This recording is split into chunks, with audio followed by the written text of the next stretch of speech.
So many years ago, when I first opened up this hunting field, this whole field here was covered in little poplar saplings, anywhere from 1 to 4 inches thick.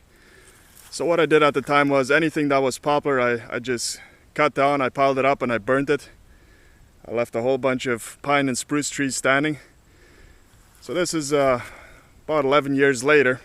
Now I'm starting to thin out all the trees that I left behind. As you can see, they've all grown up really nice, big and tall, but they are too crowded. They are too close together. So I will briefly explain the method of my madness. So right here you can see I got a bunch of red pines, and they're just way too close together. They stifle each other's growth. So what I'm doing is I'm marking the trees that I want to cut down. Got this little red ribbon tape here. This one's coming down because it's a split top. Now they will grow for 20-30 years really well, and then a windstorm comes and it'll usually break out the top. That's what happens with split tops. So this one here, being a nicer specimen, this one will remain standing. And then because this one is too close to this little one and too close to that one, this little one is coming out. As you can see, it's got to compete against these bigger trees, so this one is starting to turn brown. I'll show you a couple more examples. So here once again, it's not always the biggest tree that remains standing. This is a bigger one here, but this one will come down because it's growing crooked and it looks like it has a bit of disease on the top. I know it doesn't really show up on camera. So anything, all these little poplars are gonna disappear. This little one's coming out.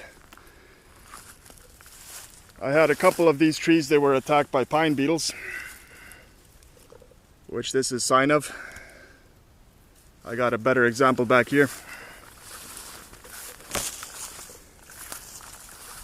So although they actually survived, I will take them down because they will always be weak trees. I hope that shows up on camera, but that's what a pine beetle attack looks like. Very methodical. Kind of sad, but I'll keep some of this as fire starter.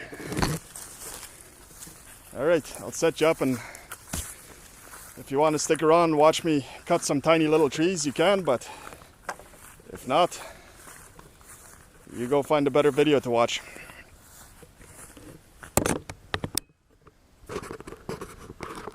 Alright.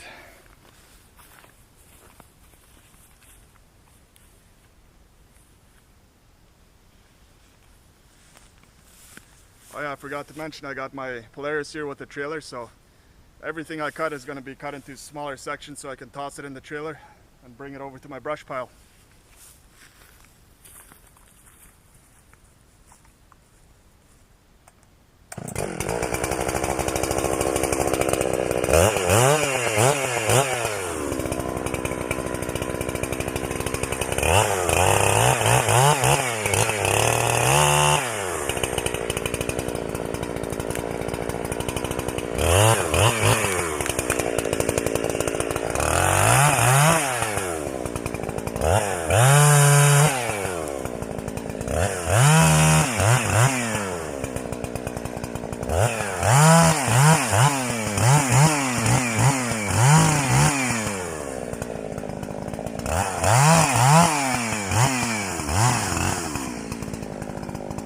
Ah.